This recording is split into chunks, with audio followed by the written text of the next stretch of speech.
रमता राम जपो रे प्राणी, अब तो सुन ले राम कहानी।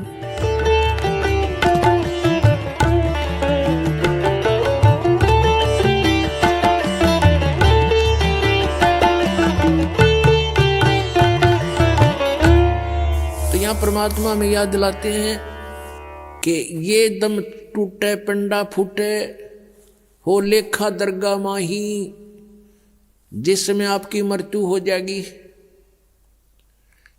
आपको पकड़कर यम के दूत जो भक्ति नहीं कर रहे हैं,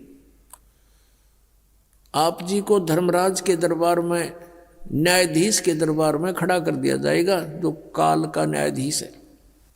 और वहां जाकर के आपसे पूछेंगे कि भाई निकाल क्या लाया गठड़ी में, दिखा तेरा परस, कितनी माया इकट्ठी करके लाया तू। जो पूंजी लेकर गया था मनुष्य के श्वासों की, अब दिखा कितना कमा के लाया। फिर ये नीचे को मुंह कर लेगा ऐसे।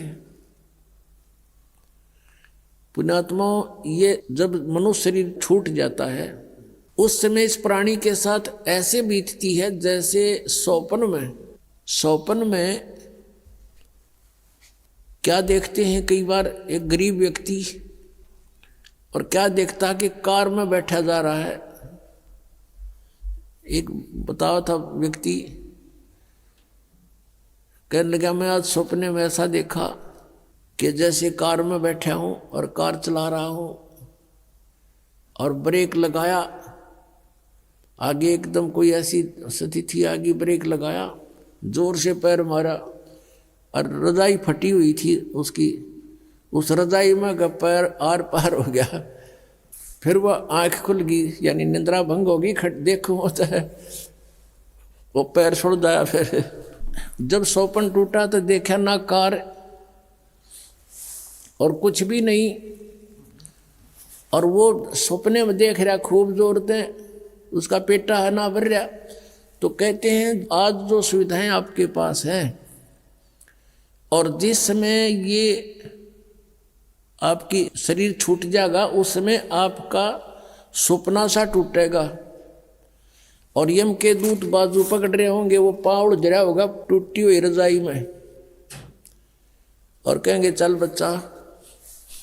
अब उसका विश्वास सा नहीं बनता कि बेटा था, मेरी बेटी थी, कार थी, कोठी थी, कहाँ थी, चल अब बताएंगे तरीके थी। यहाँ बताते हैं कि ये सौपन जब टूट जाता है, जब इसका समझ में आ कुछ भी ना था, मैं तो वैसे ही दुखी हो रहा था कार में, कदे ब्रेक लाऊं था, कदे गियर बदलूं था, और था कुछ भी को नहीं। तो ये जो आज आप देख रहे हो, जब सपना टूटेगा, आपका मृत्यु होगी, आपको ऐसा लगेगा अरे के था, कौन सा बेटा, कहाँ बेटी, कहाँ कोठी, कुछ भी नहीं था। अब समझ लेना सपने के बाद आपको क्या प्राप्त होता है, याद रह जाती है वो। तो धर्मराज के दरबार में जा करके इसको खड़ा कर दिया जाता है। फिर वो पूछता भाई निकाल, उसको तो मालूम तो होता है ये सारा। तो फिर वो क्या बहाना मिलाता है, क्योंकि उसको याद आ जाती है कि मैं वायदा करके गया था भगवान से, हे परमात्मा जे इब के मनुष्य शरीर मुझे मिल जावे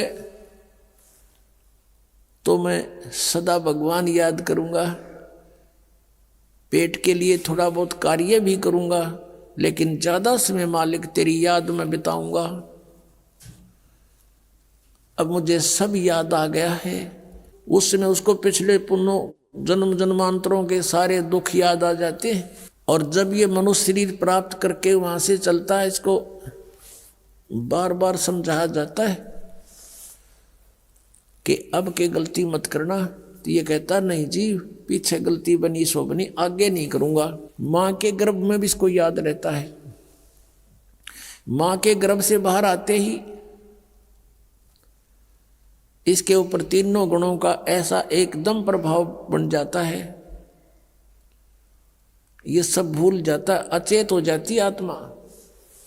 इसको नए सिरे से पढ़ाई कराई जाती है, ये तेरा चाचा, ये तेरी चाची, ये माता, ये पिता, ये बुआ या माँ, ऐसे, और नए सिरे से इसको पढ़ाया जाता है।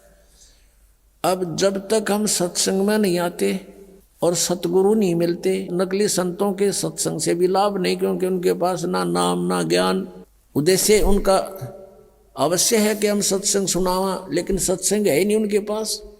आप सुन रहे थे जगत गुरु तत्वदर्शी संत रामपाल जी महाराज जी के मंगल प्रवचन। अधिक जानकारी के लिए विजिट कीजिए हमारी वेबसाइट www.jagatgururampalji.org। संत रामपाल जी महाराज जी के शुभ आशीर्वाद से पूरे विश्व भर में 500 से भी ज्यादा नाम दीक्षा केंद्र हैं, जिन पर संत रामपाल जी महाराज जी द्वारा ऑनलाइन निशुल्क नाम दीक्षा दी जा रही है। अपने नजदीकी नाम दीक्षा केंद्र का पता करने के लिए संपर्क करें 8222880541।